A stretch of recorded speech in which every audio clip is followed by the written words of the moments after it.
Good morning from Panhandle Outdoors, America's only daily outdoor TV show. Your source for fishing, hunting, and information for folks who enjoy the great outdoors. Now sit back, relax. It's Panhandle Outdoors. Good morning, folks. Welcome to Panhandle Outdoors. I'm Winston Chester. I'm glad you're with us this morning. Got a big show lined up, a special guest here in the studio, but first, our weather. It looks pretty good today. 87 high, 77 low. We just got a little 10-degree variance right there. Water temperatures 83 degrees. We got a good day ahead of us, so hope you get a chance to enjoy it. Take a look at our river readings brought to us by Mountain Dew. Take it out, or get out and do. Get out and do with Mountain Dew. The Apalachicola Bluntstown, now it's dropped below 5 for the first time in a while. It's at a 4.8. Looking good up there. The river, talked to my nephew yesterday, and he and his son they've been wearing out the bass all along the river system, just up and down the landing. They're not going very far from the landings over there in Bristol. So it's bass fishing is good on the river right now. First-hand report. Choctaw Caraville at a 2.6, and it's going to rise a little bit just from the rain we've had last day or two, some scattered showers, but it's still going to have an effect. You're looking on the chart there, it's going to go up just a little bit. So it'll be rising for the weekend maybe. Tide chart brought to us by Kent Forest Lawn. We're looking at the high tide at 11:40 this morning and the low tide at 10:46 this afternoon. The only drawback on the day, if you're out on a small boat, it's going to be coming out west-southwest at about 14. And that's pretty sporty right there, coming at 14. Anytime you get double digits on a small boat, it can be uncomfortable at times. So just be aware of it, where you're going to locate your fishing, out of that wind. All right. Let's take a break and we'll be right back with our guest.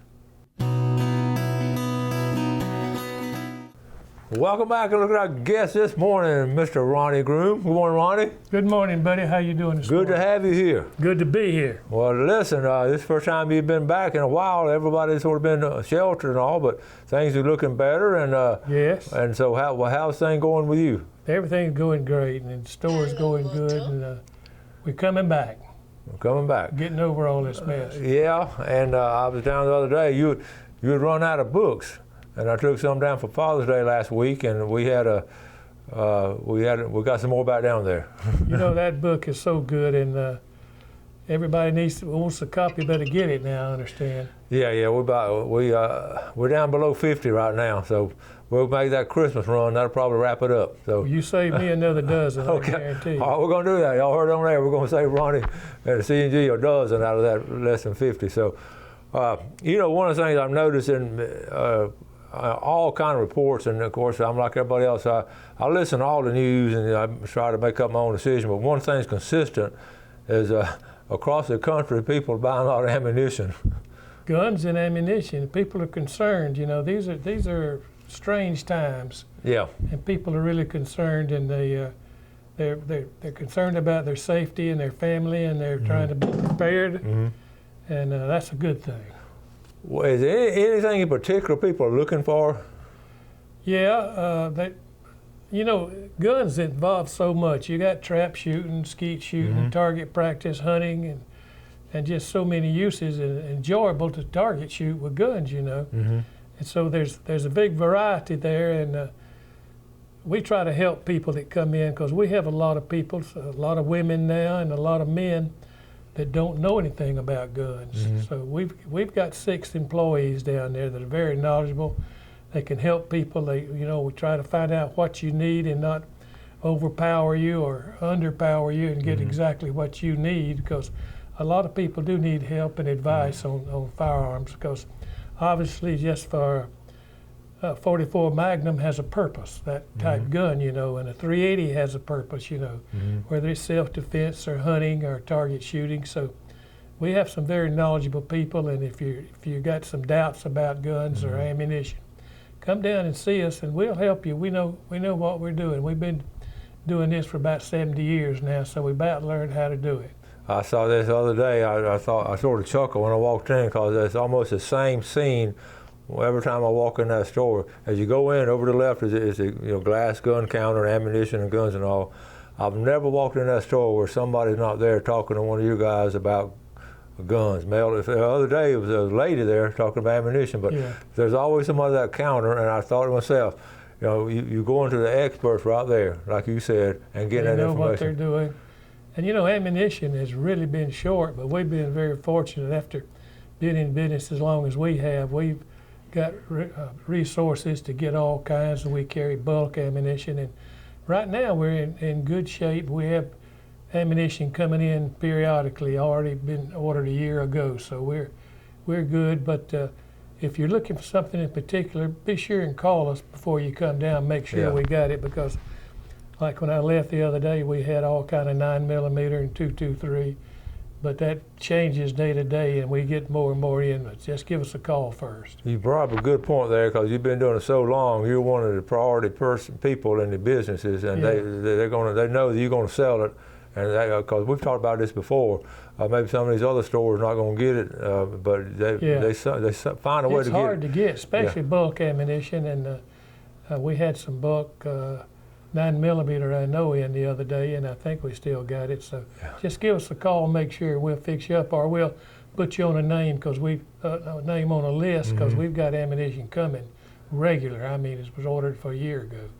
And that's funny, because that was the hot thing, was the 9mm. Why do you think the 9mm was so popular? Why is that? It's just good all around. It's not too much, not a lot of recoil and everything, but it's sufficient. You can get a firearm that'll hold 16 rounds, of 9mm. Okay. 9mm and 380 right now are very popular, and the 223 and 5.56, those are very popular. And we've been very fortunate to have quite a few, and got tons of it coming. Really? Yeah. Any particular brands that are doing really good, or no, anything, like Winchester, Remington, and that. They're all solid. Hornady, they're all solid as a rock, and most of them make basically the same type ammunition, same grains and everything, so you can be consistent. Okay. Have you seen any skeet shooting, anything like that? Getting back to, I know we've been talking about self-defense and all, but just the sport of shooting, or how's that going? There's a lot of that going on. We have one of the finest ranges in the state of Florida, and out at Steelfield, and fine people running it, and they even have archery targets out there. You can shoot these deer targets, and it's a great place to go. We're very fortunate. Well, that's good. Okay, we're going to take a quick break, and we'll be right back with Ronnie.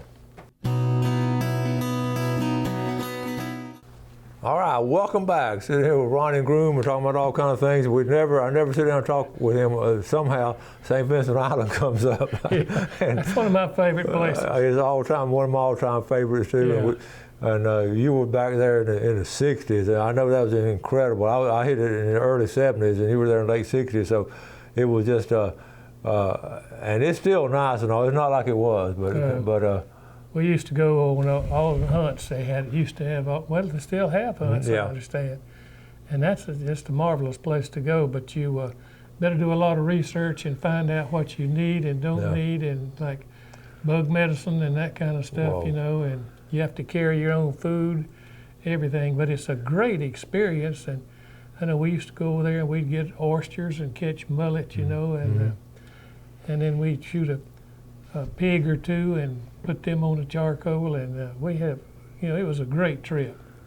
I know, and now they actually have a little shuttle service that goes back and forth. Yeah. Take you over in the morning, but like Ronnie says, you want to wrap up, you want to wear long sleeves, and all bugs are ferocious over there. And and usually you go over in a fairly small boat, and you got to watch the weather, because there's some bad storms blow up in the fall over there when we used to hunt over there. So you got to do your research and be prepared, or you're going to be in a pickle. And you're talking about eating oysters, and they're talking about just picking your own oysters up, and you can just pick them off the oyster bar. The oyster bars are all behind there, and great fishing and all, but the tide comes in and out pretty strong. And the freshwater fishing is good. The hunting is good, and the freshwater fishing is tremendous over there. That's something we need to check on. I have not. We used to do a lot of that fishing over there, and at one time, years ago, they had a big hurricane come in, and salt water intruded on those lakes. Yeah. But they try to restock them, but I haven't. Have you heard lately how they've done? I don't know. I haven't been over there in several years, but if somebody wants to have an adventure now, that's an adventure to spend 3 or 4 days over there on that island. And you speak of adventures, and I know in your lifetime you had a lot of adventures and all. A lot of people may not know this. You were an instructor at one of the premier schools, hunting schools in Alabama. Bob Shepard and I, Dr. Shepard and I taught bow hunting schools and black powder schools, deer hunting schools at Westervelt Lodge and 2 or 3 other lodges up there, and that was an experience too. Alabama has some of the finest hunting around. You know, and Dr. Shepard's book, I read that. I've read it from cover to cover a couple of times. Yeah, that's a great, somebody wants to get into deer hunting, they need to read Bob's book. Perfect, here's a case in point. My son-in-law, Walter Woodrick, was wanting to get into it and all. I helped him a little bit, of course, but he said that book was just invaluable to him, and he's read it a couple of times. Book is basically about the school, same thing as we taught in the bow schools and black powder schools. But we knew that from experience that somebody that didn't know anything about hunting could read that book or go to that school we taught and advance themselves about 5 years. Exactly. Now, do y'all have that book down there still, or have y'all sold out? You still got it? I think we've still got some books. I want to recommend that. That'd be another good present. Books are just great presents for birthdays and all. Your book and those books. Your diving book? Yeah, on spearfishing, Speaking of diving now, people are really enjoying that, snorkeling and all. Are you getting a lot of feedback on that? Especially spearfishing. Okay. You know, everybody can, and it's something that's not expensive if you want to get into just snorkeling. Fins, mask, snorkel's all you need. But if you want to get into spearfishing, fins, mask, snorkel, and a spear gun, and a Hawaiian sling or a pole gun, you know, you're in a new sport with very little money involved, and it's really exciting. Years ago, I just started taking a Hawaiian sling that I bought from you. In fact, I had 2 or 3. I got them all from down there, and it was, as you're snorkeling for scallops and all, you're always seeing flounder and mullet. That's right. I got tired of seeing them. I said, I'm going to start shooting y'all. And I feel a lot more comfortable if I got a spear in my hand just picking up scallops, you know. Yeah. It's a lot of fun, and you can, when you're snorkeling out there and scalloping, you can pick up all kinds of food and, you know, have a real seafood dinner at night. You got massive snorkel down. You got all your stuff down there. Yeah.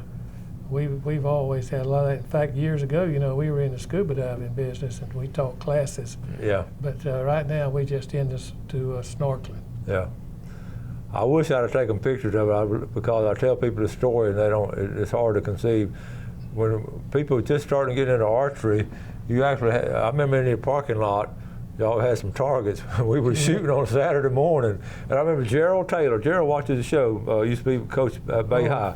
Gerald Taylor. Fella. Wasn't he a heck of a shot? Oh yeah, he's a good outdoorsman all the way around. Yes, he is. Man. I don't care where. But we were shooting in the parking lot. Can you imagine us with bows and arrows at this day and time shooting on a Saturday morning? That won't happen. I don't think that's going to happen. But wow, what a great wholesome activity. Yeah. Archery's a great sport. Period. You know, just whether you want to get into target shooting or whether you want to get into hunting or even bow fishing, that's getting to be a big thing now to go out and shoot these big garfish and things like that. Shoot mullet, flounder. Yep. And then it is a lot of fun. You know, I was teaching in an outdoor ed class, and those kids, all the kids love it. They just, and you put a balloon on a target, and when they popped it, you think they won a new car or something. They'd be jumping up and down, and it's exciting. Yeah, we used to put on demonstrations at schools, you know, archery demonstrations. Kids would get a bang out of something, you know, if you pop a balloon or something. Yeah. You could miss something about the size of a dime, and if you missed it, they weren't impressed. But if you break a balloon that big, they were impressed. That's something.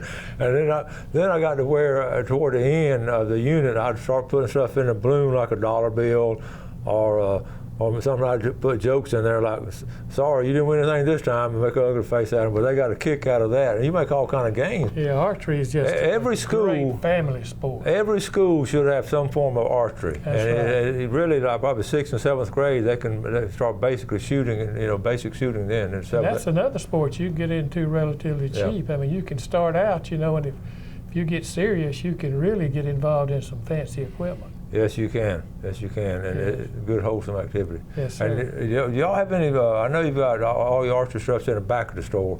Yeah. And you got everything back in there. We got Mark and Ron. They're 2 guys that work with us that are experts in archery field, repairing bows and so forth like that, or giving people pointers. you'd be amazed to what people bring in sometimes. Scopes that are mounted upside down, and bows with the sights that's on the wrong side or something, you know. And we could straighten those things out. These guys are really good and they're quick. And we talk about always, you know, getting expert advice, and that's why I'm so proud to have Ronnie as part of our team here, because Mark knows a lot about bows. Oh, Mark, you know, I used to piddle with them, but they've gotten pretty complicated now, some of these bows, and I turn it over to he and Ron. They can take care of it. Yeah. They're good. They're really good. They are good. All right, we're going to take a final break, and we'll be right back.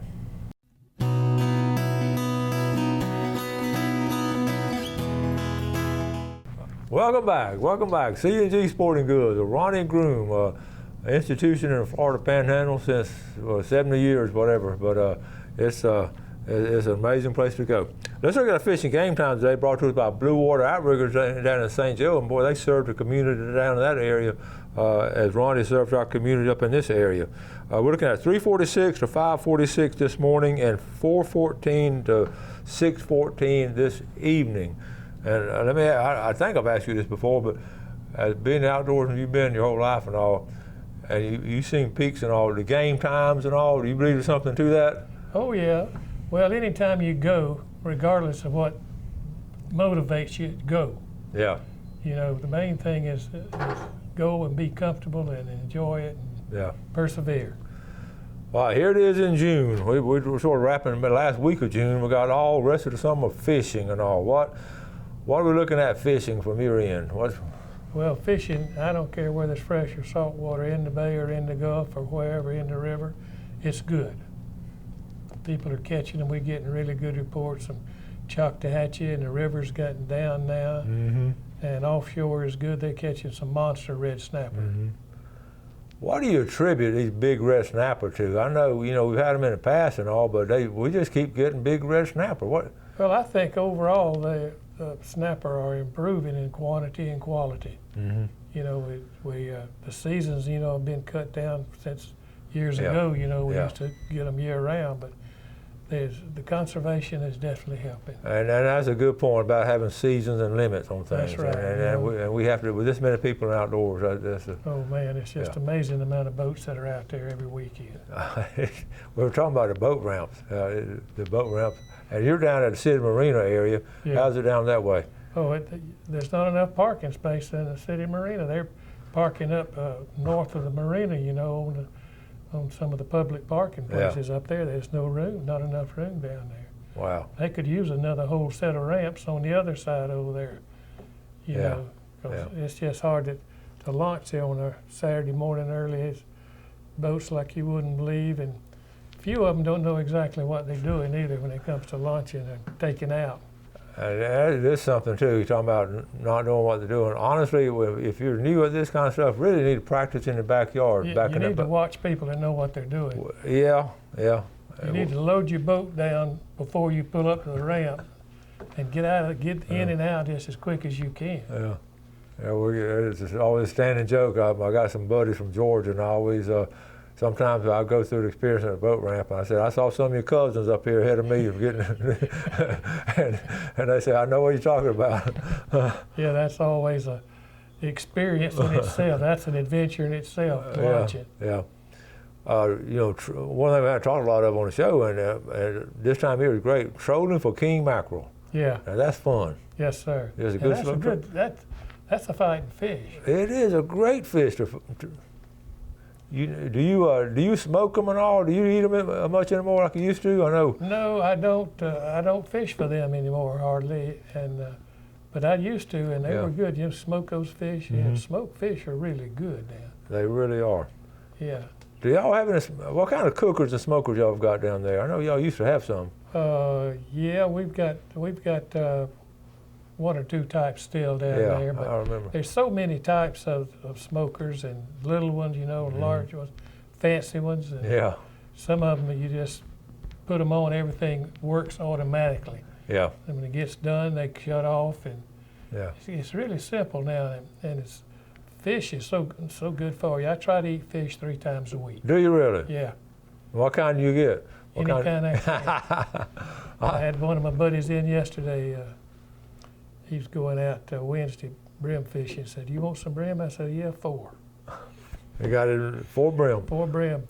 The way he catches some big ones too, like the Choctachi River. But I love my fish, and they're really good for you. Yeah. There's so many ways you can fix them. Yeah. Now, Choctachi River's been pretty good lately. Choctachi is a place that's not that crowded, and it's a really good fishing. It really is. I know some folks over there get upset when we talk about a good fishing because they don't want to get crowded out like the rest of us. But I think there's plenty of people down there. I know, but you can't help it. There people going to be going. Yeah, I got some friends that live over there on that river, and they're very successful. Yeah. And that's another trick about fishing. If you go into the Choctachi and never been there before or anywhere, get up with a guy that's a pro. And he'll save you a lot of wasted time and wasted fishing time. That's the truth. Yeah, get somebody that knows what they're doing, and they'll tell you where to go. They won't tell you the very best places probably, but they'll get you straight on how to catch a mess of fish. Then the guys and ladies that live over there around the creeks and all, there's some pros over there. You're mighty right. You really know who good. I'm talking about. Yes, sir. Yes, sir. Old Billy Don, Oh, yeah. Buddy Billy, he lives over there. He catches all he wants. Billy is a fine fisherman. He sure knows is. what he fly fishes, and that's something that's really good, a lot of fun too, is that fly fishing. Have y'all got some down there? Y'all got your fly stuff down there? Oh yeah, we got a lot of fly fishing. We sell a lot of flies, and we does can Billy do a lot of fly fishing? Or yeah, he does it all. Why don't we get Billy to come on the show one day, tell us his secrets? I know he'll love to do that. You'll have to drag him on here. I know. Well, we're going to start wrapping things up by the time flew dinner. Yes, sir, buddy. Like it always does. So y'all go down and see Ronnie. He's got everything down there that an outdoorsman needs. And if you got all you need, buy a present for somebody else. That's right. You still doing gift certificates? Yes, sir, buddy. That's just one of our main things. And that's a big thing. All right. Well, thank you, Ronnie. Thank you. Thank you, folks, for watching Panhandle Outdoors. We really appreciate the viewership. We appreciate you supporting our great sponsors. So do something good today for your fellow man. You have a great day, and God bless. Thanks for watching America's only daily outdoor TV show, Panhandle Outdoors with Winston Chester, featuring hunting, fishing, and other activities and information to help you enjoy the great outdoors. Join us next time for Panhandle Outdoors.